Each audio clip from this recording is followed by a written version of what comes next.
कहानी काली घाटी का भयानक रहस्य। आप देख रहे हैं हॉरर गोस्टली। तो चलिए बढ़ते हैं।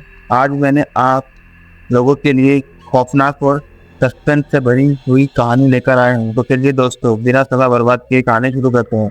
2010 में मेरे परिवार का घर स्कॉटलैंड से और हाईलैंड में एक छोटे से गांव काली घाटी के बाहरी इलाके में था। हरे भरे पहाड़ियों और नीली झीलों से घिरे इन गांव की सुंदरता के पीछे एक अज्ञात रहस्य छिपा हुआ था। इस गांव के बाहरी हिस्से में एक प्रतियोगिता पड़ोस था जिसे स्थानीय लोग ब्लैक ब्लेडा कहते थे। यह जगह अब खंडहर में तब्दील हो चुकी थी। स्थानीय लोग इसे विलाप की घाटी के नाम से जानते थे। गांव के बुजुर्ग बताते थे कि कभी यह इलाका बहुत समृद्ध था, लेकिन एक अज्ञात त्रासदी के कारण एक रात में इसके सभी निवासी गायब हो गए। कुछ का मानना था कि यह किसी भयंकर बीमारी का प्रकोप था, जबकि अन्य कहते थे कि यहाँ बुरी आत्माओं का बसेरा था। गांव के बच्चों को इस जगह से दूर रखने की सख्त हिदायत थी, लेकिन मैं 16 साल का एक जिज्ञासु किशोर इन कहानियों से अजीब तरह से आकर्षित हुआ। एक रात मैं अपने दो सबसे अच्छे दोस्तों एलिस्टर और मेरी के साथ ब्रेडा की खौफनाक यात्रा पर निकला। हमने टॉर्च और कुछ स्नैक्स साथ लिए और गांव के बाहरी इलाके की तरफ बढ़ गए। जैसे जैसे हम आगे बढ़ते गए, हवा में एक अजीब सी ठंडक महसूस होने लगी और पूरा वातावरण डरावना हो गया। पेड़ों की छाया, घनी छाया के बीच से गुजरते हुए हम खंडहरों तक पहुंचे, जहाँ पुराने घरों के अवशेष खड़े थे। वहां की हवा में सड़न की एक भयानक गंध फैली हुई थी। हमने एक खौफनाक जगह की खोज की। थोड़ी देर बाद मैरी ने एक तहखाने का दरवाजा खोला और अंदर झाँका। एलिस्टर ने अपनी टॉर्च की रोशनी वहां डाली और हमें तहखाने के फर्श पर हड्डियों का ढेर दिखाई दिया। घबराकर हम वहां से भागने लगे, लेकिन मेरी टॉर्च मेरे साथ हाथ से छिटक गई और चारों तरफ अंधेरा छा गया। अचानक मैंने एक धीमी और कर्कश फुसफुसाहट सुनी, जैसे कोई मृत व्यक्ति मुझसे बात कर रहा हो। डर के मारे में चिल्लाया और मदद के लिए पुकारने लगा।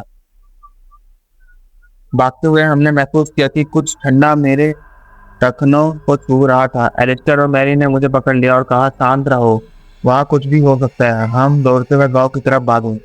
जब हम गांव की रोशनी के करीब पहुंचे, तब जाकर हमें थोड़ी राहत मिली। उस रात के बाद हमें कुछ अजीब घटनाओं का सामना करना पड़ा। गांव में अजीब चीजें होने लगी। जानवर असामान्य आवाजें निकालने लगे और लोग कहते थे कि क्लेट ब्रेडा की बुरी आत्माएं हम पर असर डाल रही हैं। कुछ हफ्तों बाद मेरी अचानक गायब हो गई। उसकी खोज के बाद उसका जूता क्लेट ब्रेडा के पास मिला, लेकिन मेरी का कोई सुराग नहीं मिला। इस घटना के बाद मैं और एलिस्टर डरे हुए थे। फुसफुसाहटें अब और भी भयानक हो गई थी। हर रात वो मुझे बुलाती थी और कहती थी, उसे वापस लाओ और तुम मुक्त हो जाओगे। मुझे समझ नहीं आ रहा था कि इस फुसफुसाहट का क्या मतलब था। एक रात फुसफुसाहटों ने मुझे जंगल की ओर बुलाया। मैं अनजाने में उनके कहे अनुसार चल पड़ा और एक विशाल ओक के पेड़ के नीचे पहुंच गया, जहां एक खुला गड्ढा था। गड्ढे के अंदर जाते ही मुझे दो लाल चमकती आंखें दिखाई दी। डर के मारे मैं वहां से भागने लगा, लेकिन तभी एलिस्टर और कुछ गांव वाले मुझे ढूंढते हुए वहां पहुंचे। वे मुझे वापस गांव ले गए, लेकिन कुछ रातें मेरे सपनों में आती रही। आखिरकार मैंने एलिस्टर को सब कुछ बताने का फैसला किया, लेकिन जब मैं उसे ढूंढने गया तो पता चला कि वह भी जंगल की तरफ चला गया था।